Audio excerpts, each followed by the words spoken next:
everyone, and welcome back for another episode of Round Robin, where we spin the wheel, chase the chaos, and see where the conversation lands. I'm your host, Tracy Preston, along with Christine Mulligan, Nina Mulligan, and of course, my husband, Todd Preston. Hey, everyone. Hello. Howdy, y'all. Hey, everybody. All right, so let me set the scene. Imagine a bank vault.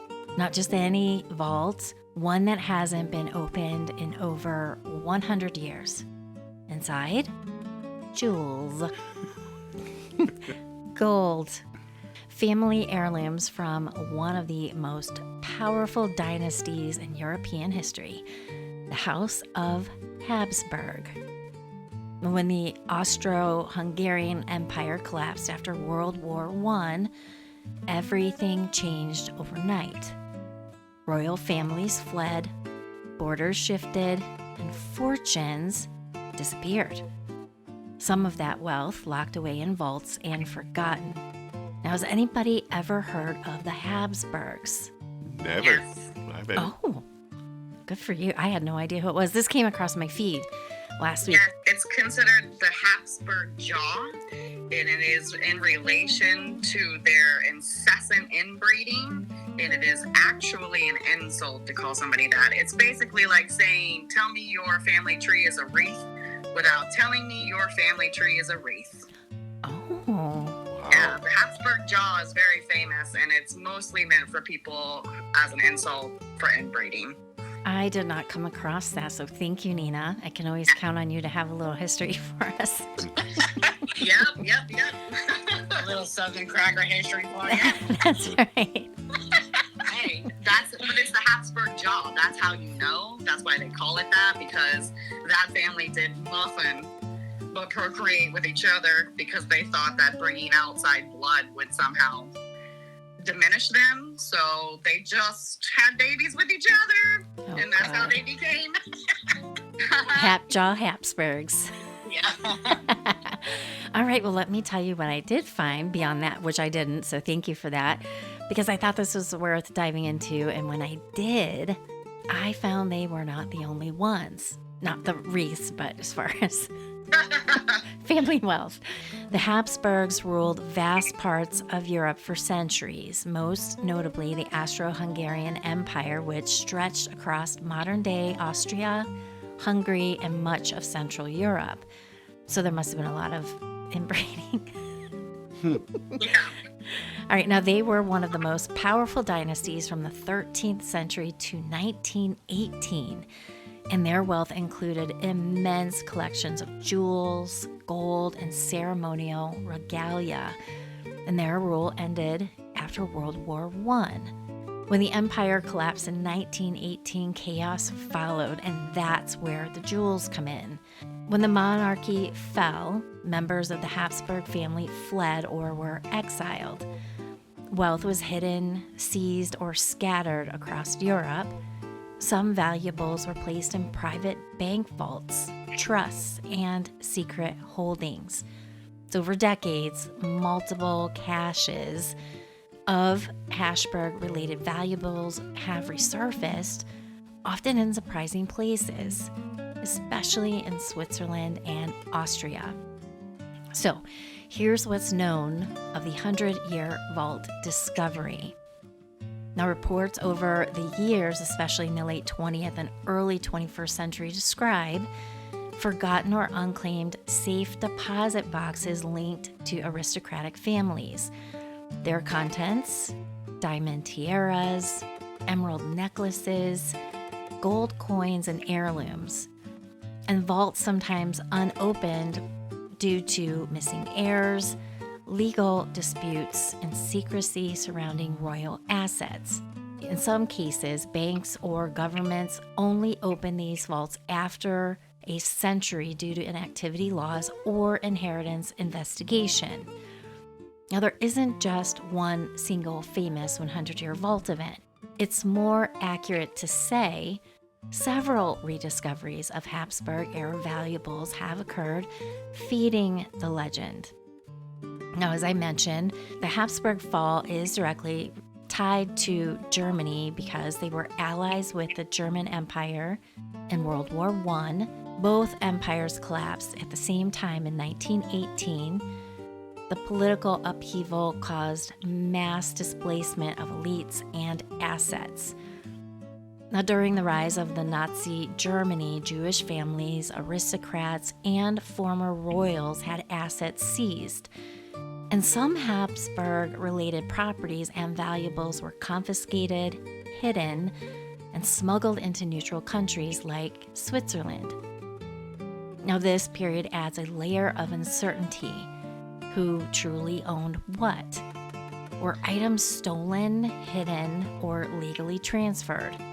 So after World War II, efforts began to return stolen assets.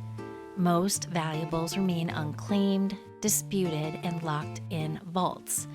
Now, even today, some discoveries trigger inheritance lawsuits, restitution claims, and questions of Nazi-looted art versus royalty property.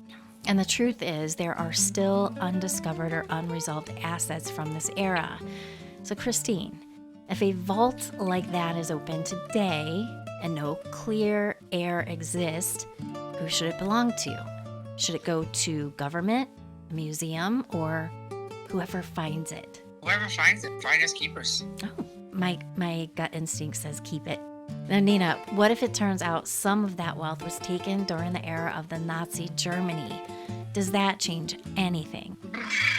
I mean, all of their wealth is stolen from somebody. So it's one half dozen of the other.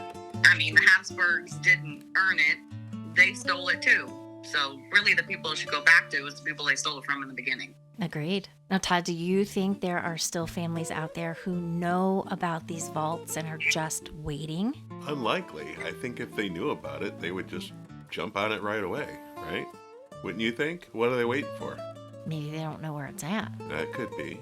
That could be. No, there are bank accounts from World War II that still sit untouched, safety deposit boxes that go unopened for decades, storage units where people find insane valuables. So what do you think is sitting in a forgotten storage unit right now that would absolutely blow people's minds?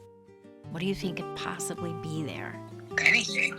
Art. Lots of art. Lots of art. Seems to be, I would think that the lost art would be probably the most common theft back in the day, I would think. Things that haven't been seen Yeah. for centuries. Yeah. That would be interesting. Now, royal families didn't just wear jewelry for fun. It was survival. Diamonds, emeralds, gold, things they could carry across borders when everything else collapsed. So if you had to convert everything you own into something you could carry in one bag, what would you choose? I don't have anything. Yeah, I don't know. I would carry seeds. I'd carry lots of seeds. Agreed. Because the fact is that all of those things that are in a hidden vault only have value because people have placed value upon it. It's not actually valuable. It's only subjectively valuable because we say it is. So at any point, someone can go, oh, well, that's no longer valuable. And now you're left with a huge bag of rocks worth nothing.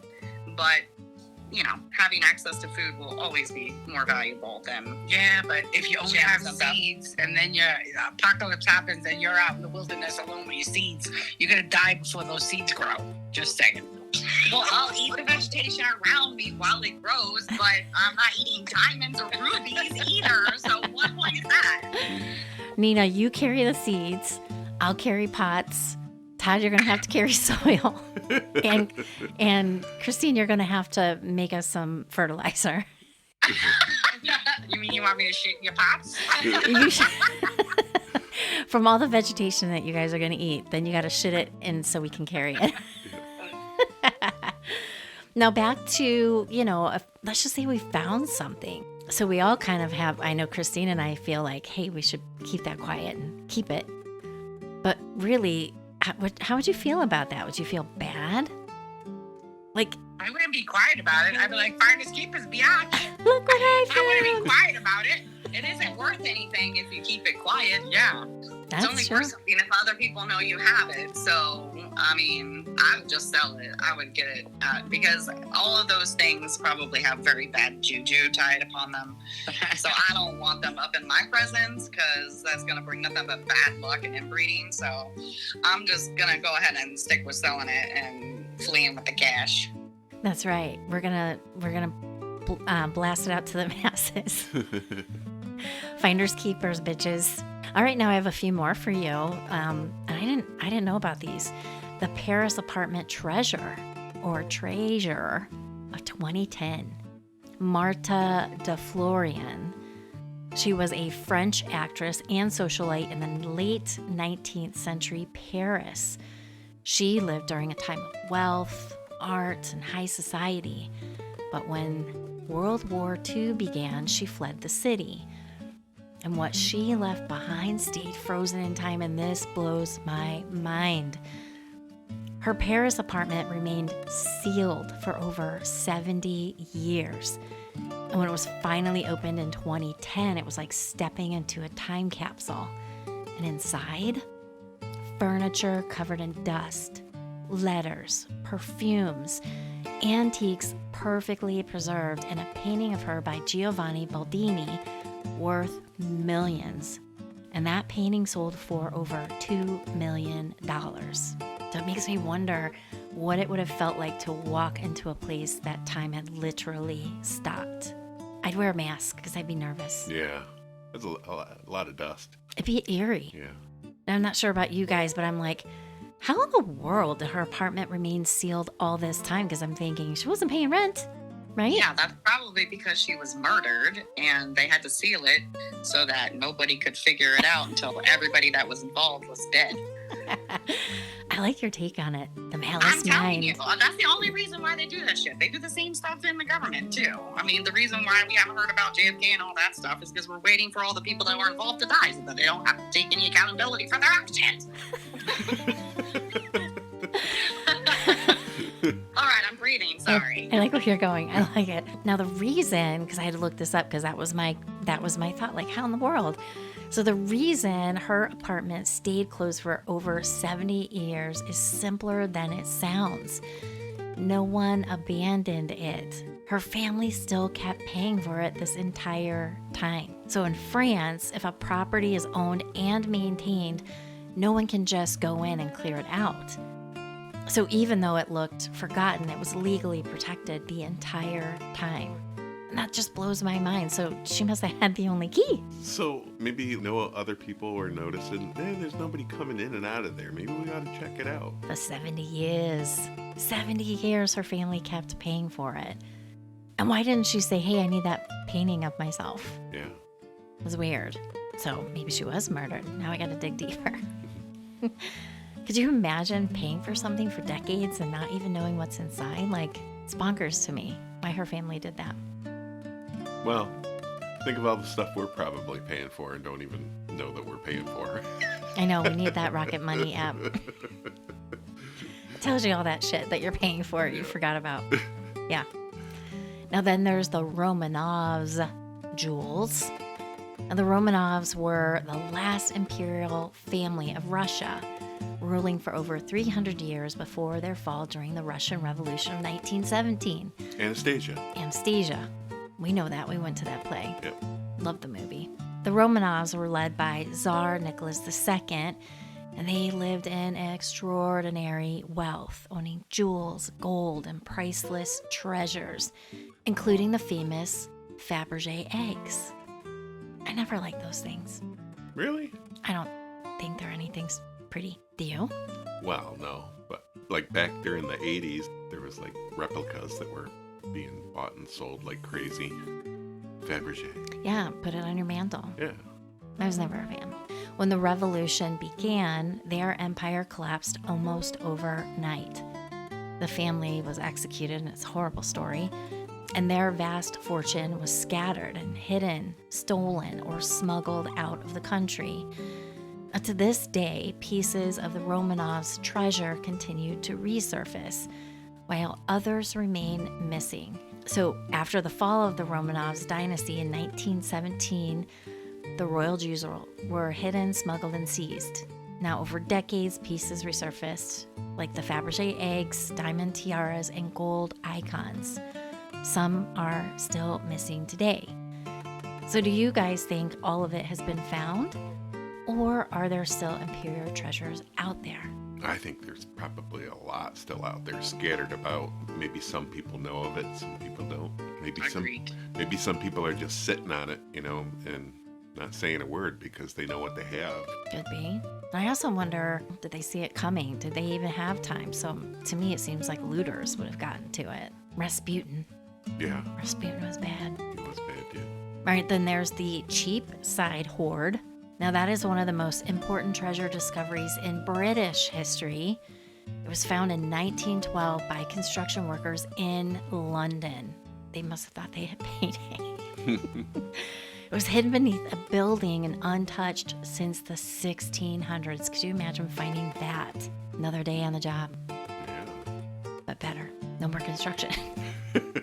Bye! Now, inside were hundreds of pieces of jewelry like emeralds and sapphires and gold and incredibly detailed craftsmanship from the Elizabethan era. Historians believe it may have belonged to a wealthy jeweler or aristocrat, possibly hidden during a time of political or social unrest. And for over 300 years, no one, and I mean no one, came back for it. So whose was it? It's interesting. Now, do you think this was hidden for safekeeping or to protect it from something worse? I think it was hoarded by somebody who thought they would do something with it and then met their demise and nobody else knew about it. They kept it too secretive. Yep. Exactly. They didn't tell anybody else. Oops. And then there's the Nazi looted art and the Gore Lit collection, 2012. Now, it is one of the most shocking modern discoveries of hidden wealth. So in 2012, authorities entered a Munich apartment belonging to Cornelius Gorlit and found over 1,400 works of art. But the real story actually starts with his father, Hildebrand Gorlit. He was a German art dealer during the era of Nazi Germany. Now here's where it gets complicated. He was one of a small number of dealers authorized by the Nazis to handle what they called degenerate art, modern artwork they wanted removed from German museums. What was the name of that movie? With Brad Pitt and George Clooney, the something men? Ocean's 11? No, the something men, the Monument Men? The League of Gentlemen? No. So there was a movie called The Monuments Men with George Clooney. Actually, George Clooney directed it, and Matt Damon was in it, Bill Murray, John Goodman, and Cate Blanchett. So this was basically they were out to find all this hidden artwork. Like, remember, there were tunnels that were sealed up and stuff like that. It's an excellent movie. I would definitely recommend watching that. All right. Now, beyond that, Goulet was involved in acquiring and selling art during the time when many Jewish collectors were being forced to give up their possessions. These included pieces by Picasso, Matisse, and Monet, and some of them were hidden behind walls and stacked in closets. The collection had been hidden for decades, and the discovery sparked international debate over ownership, restitution, and who these pieces truly belong to. Now, what is the estimated worth? You guys want to take a guess? 23 million. 23 million. What'd you say? 1 billion. Todd is right. Over, you're close. Over $1 billion. And that discovery sparked a massive international investigation. And the big question wasn't just, what is this worth? It was, who does this actually belong to? Some pieces have since been returned to families of those who lost them during that time. How do you prove it? Right. Where's the receipts? Others are still under investigation and some still disputed. If something was stolen decades ago, who truly owns it now? And according to Nina, they all stole that shit. Yeah, I mean, possession is 9/10 of the law. Like, whoever has it, has it. And who cares anyway? Like, why would you want some dumb paintings? Just give me the cash. Like, what are the paintings gonna do? You're gonna put them in your house and what? You're gonna wait to die and then your children are gonna fucking throw them away. Like, I don't understand why people care or hold on to this stuff. Just take the money and run. Wow. Find somebody to buy it and get the hell up out of there, because the painting isn't worth anything but sitting on your wall. It's only worth something when you hand it to somebody else and they give you cash for it.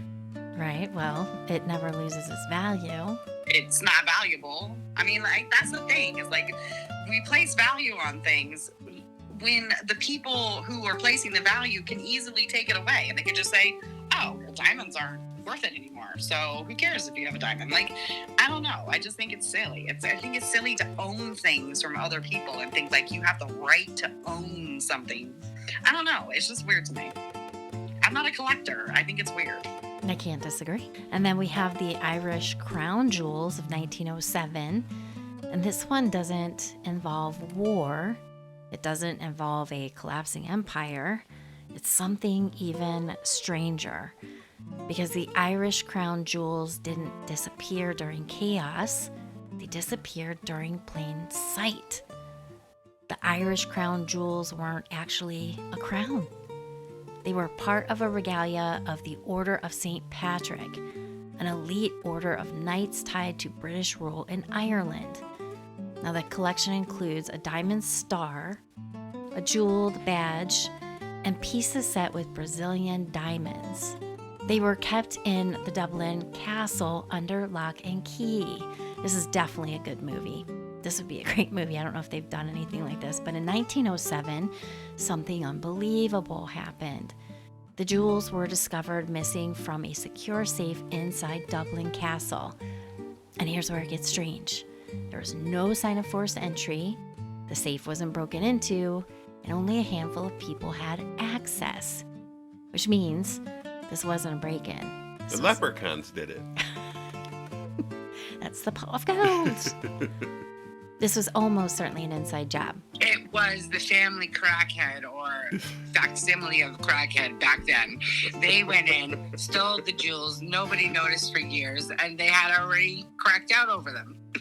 Yeah, while I was looking for shit to steal to buy stuff I needed, I found this code. Suspicion quickly fell on a man named Sir Arthur Vickers, the official responsible for the jewels. But the story gets messy with accusations, scandal, and rumors involving high society, and yet no one was ever officially charged. And whatever happened to them is the mystery. The jewels were never recovered. There's been no confirmed sale, no verified sighting, and no official explanation. They simply vanished, so maybe it was the leprechaun. Now, what makes this so unique is that most treasure stories involve war, escape, and chaos, but this one happened in a secure government building during peacetime, which makes it even more unsettling. So how does something that valuable disappear from a locked room without anyone knowing, no sale, and no one ever seeing these jewels again? It's because you're believing the nonsense that the person was never found out. It was just that the person, it was an inside thing, and they found out that it was someone in the family, and they were like, nobody shall ever know. We will keep it a mystery forever. Or, I mean, It's hard to keep a secret. If you're smart enough to be able to steal it and not get caught, well, you should be able to keep it. I mean, it's not your fault that they didn't have somebody, protecting their jewels better. No, that's not a good memo. Hey, that's all I'm saying. If you're good enough, be a thief. Be a thief, rock on. Yeah, I mean, But don't let that stop you. What's the point of stealing if you're not going to sell it? Just to have it like a troll? Just give it to the man. It was the leprechaun crackhead cousin. Or it was... Yeah, right? Right, exactly. We have one more that we're going to touch on, and this is American. An American... aristocracy. Aristocracy. What? Aristocracy? Aristocracy? It's easy for you to say. Am I saying it wrong still? I don't know. 'Cause Aristocracy. Oh, for Aristocracy. fuck's sake. I can't pronounce shit, even when I have phonetics. It's one of those weird words for me. Massachusetts. Thank you for the recovery, ladies. Oh, there's one name that stands out above the rest, and that's the Vanderbilts. Now, this family rose to power in the 1800s, led by Cornelius Vanderbilt, often called the Commodore. He started with almost nothing, building a fortune through shipping, railroads, and aggressive business deals. And by the time he died in 1877, he had amassed one of the largest fortunes in American history. I didn't know that. I mean, I always knew it was a big name. Cornelius Vanderbilt didn't just make money, he dominated industries. He controlled major transportation routes across the United States, especially via the railroads, at a time when rail was everything for trade, travel, and expansion. His wealth was so massive that it helped define an entire era called the Gilded Age, which was a time of extreme wealth and extreme inequality. So what did the Vanderbilts do with all of that wealth? The next generations, they spent it lavishly. They built massive mansions in New York City, summer cottages in Newport, Rhode Island, and the most famous, or at least one of the ones I'm aware of, is the Biltmore Estates in North Carolina. It's the largest privately owned home in the United States. That says a lot. Wow. And by the way, you can tour through there. They hosted extravagant parties, wore priceless jewelry, and lived like European royalty. And here's where the story turns. Within just a few generations, the Vanderbilt fortune began to disappear due to their overspending, lack of financial discipline, and division of wealth among their heirs. Now, there's a famous line often attributed to the family, which is, inherited wealth rarely survives 3 generations. And in many ways, that's exactly what happened. You know, that just goes to show you, if you got the money, spend it now. Have fun with it. Like Right. Nina said, why keep passing it down? Exactly. I'm living right now. I want it. Your ancestors, are going to squander it anyways. You might as well have fun. Yeah. Don't hoard it. Spend it. Have fun. Hey, do you think his nickname was Corny? Do you be like, yo, Corny, what's up? What's y'all in the Vanderbilt house doing today? Yo, Corn, what's up? You corn? His name was Cornelius. What you know? That's what I was thinking this whole time. I wonder if his nickname was Corny. That'd be fun. I don't think he'd like it. But the Vanderbilt Museum is really a cool place to go. And they actually, I guess it didn't come up in your research, and it might just be a thought that I had as a child at the Vanderbilt Museum, but they squandered a lot of their wealth actually to the benefit of the rest of humanity, because they squandered a lot of their wealth in medical mysteries. They have a huge, I want to say a mansion full of medical marvels. Like, that's because they were busy torturing people with it and doing Yeah, experiments against their will.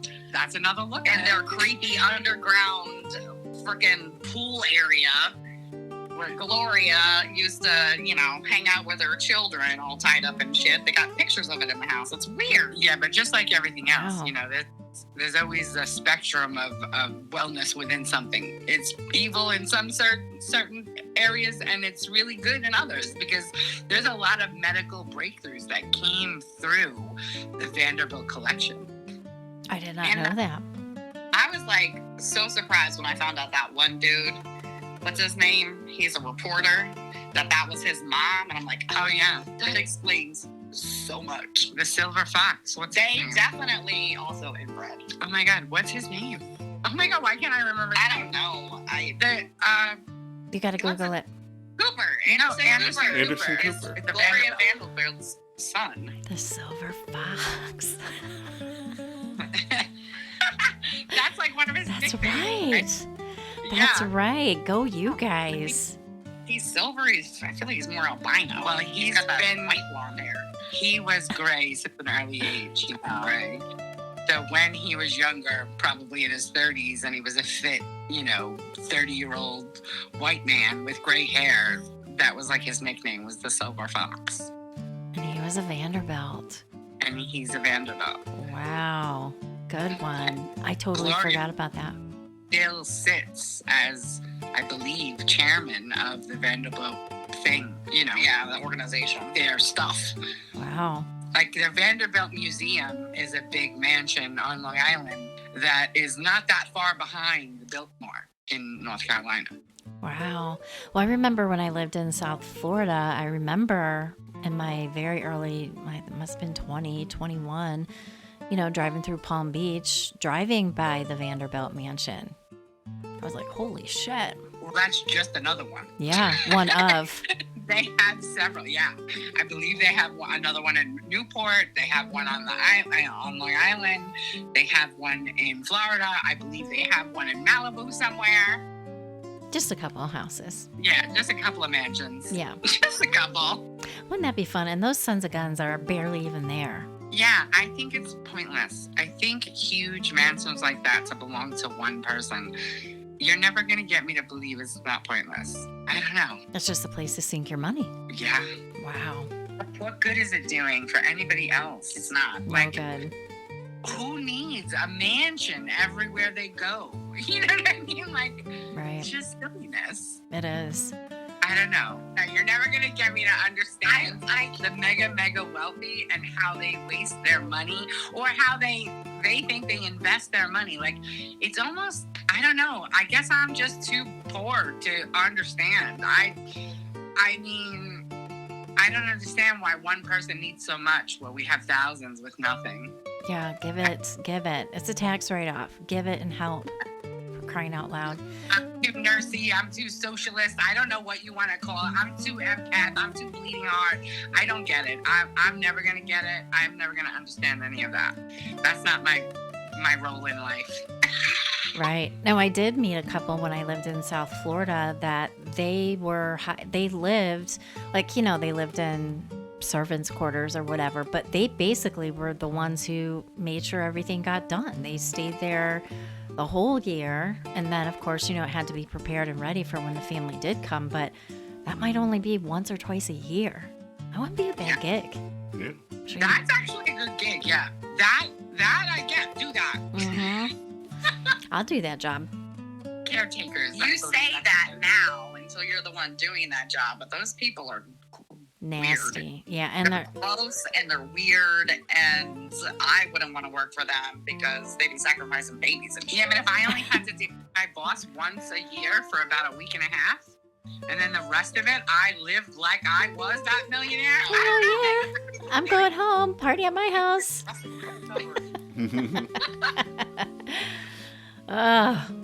Well, that's all I've got for you guys. So what do you say we get into our Woman of the Week? That sounds good. All right. And this one fits today's theme in a way that feels almost poetic. Today we are honoring Rosalind Franklin. She was born in 1920 in London into a well-educated and influential family that deeply valued learning and public service, which goes along with our team here. From a young age, she was exceptionally intelligent, focused, and determined, the kind of person who knew exactly what she wanted to do long before most people even start asking that question. She studied physical chemistry at Cambridge University at a time when women were still fighting to be taken seriously in science. And she didn't just enter the field, she excelled in it. Before her work on DNA, Franklin built a strong reputation studying the structure of carbon and coal, which had real-world applications, everything from gas mass to fuel efficiency. Her work was precise, methodical, and highly respected. That reputation led her to King's College London, where she began working with X-ray crystallography, a powerful technique used to map the structure of molecules. And this is where everything changed. Using X-ray diffraction, Franklin captured one of the most important scientific images in history, and that is called Photo 51. That image revealed the helical spiral structure of DNA. Think about that for just a second. DNA is the blueprint for all human life, and she was one of the first people to see it clearly. Her work was highly technical, extremely precise, and absolutely foundational, but here's where the story takes a turn per usual. Without her knowledge, that image, Photo 51, was shown to two other scientists, James Watson and Francis Crick. They used her data to help build their model of DNA, the famous double helix. In 1962, Watson and Crick were awarded the Nobel Prize for discovering the structure of DNA. Rosalind Franklin, she wasn't included. Not because she didn't deserve it, but because she had already passed away in 1958 at just 37 years old from ovarian cancer, likely due to prolonged exposure to radiation during her research. At the time, Nobel Prizes were not awarded posthumously, but even beyond that, for years her contributions were minimized, overlooked, or simply not fully acknowledged.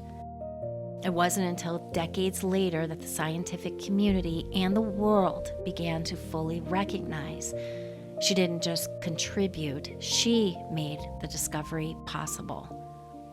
Now, some of the most important discoveries in history weren't hidden in vaults. They were hidden in plain sight, waiting for the world to catch up. Today, we honor Rosalind Franklin, not just for what she discovered, but for what the world took too long to see. Because without her, the story of human life itself might have remained locked, just out of reach. We remember her, we honor her, and we make sure her story is never lost. With that, let's spin into our round robin recommendations. Are we going to gloss over the fact that it's Photo 51 and we have an Area 51? Could there be a link? Maybe she was an alien and she was trying to advance us as a civilization, but we just weren't having it. No. Okay. It's a new theory. Just a theory. Just throwing it out there. 51, Area 51. I mean, what are the odds? Why would they call it that? Something to think about.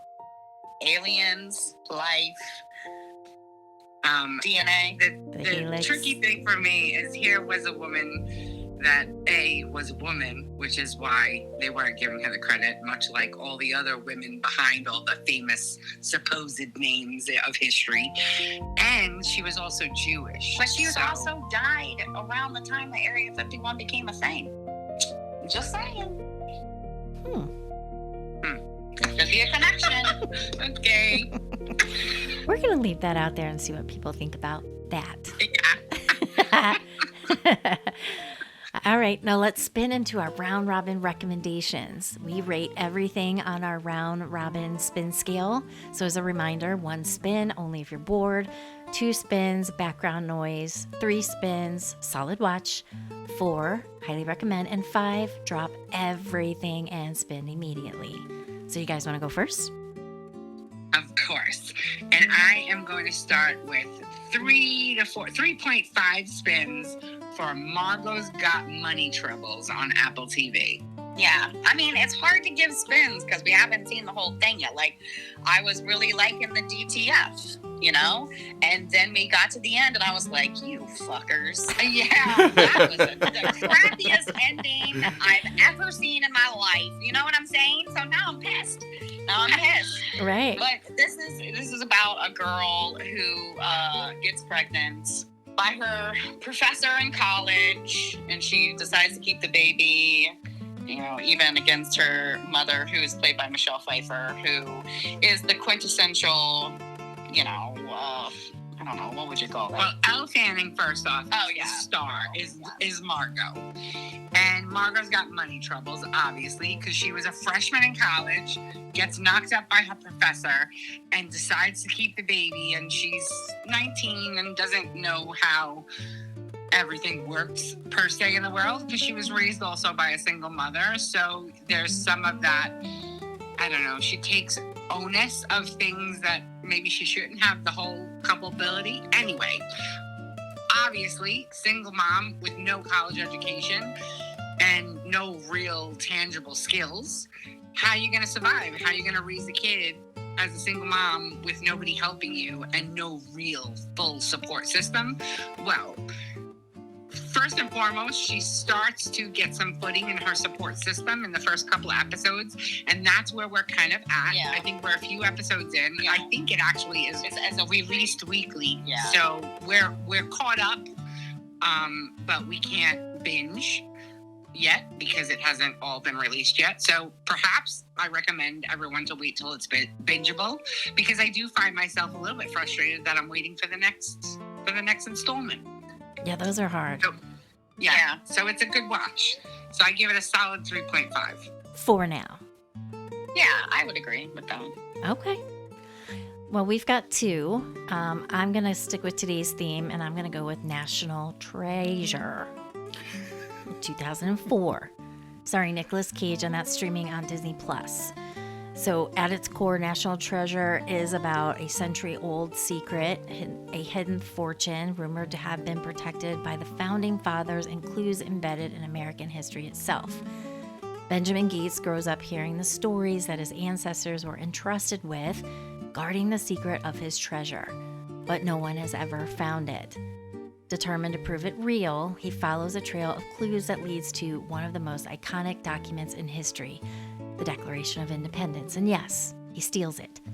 Not for money, for the map hidden on its back. From there, the story becomes a fast-moving puzzle with hidden symbols, invisible ink, historical landmarks, secret codes left behind for centuries. As Gates races against time and against Ian Howe, who wants the treasure for himself, the hunt becomes not just about gold, but about who deserves to find it. I'm going to throw 4 spins on that one. And then our other one, I'll do a brief intro and then I'll let you pick it up. Okay. This one is nothing that you're going to binge right now. Like, you're not going to get it done. Yeah. Not going to get it done. It's called Orphan Black. Streaming on Netflix right now.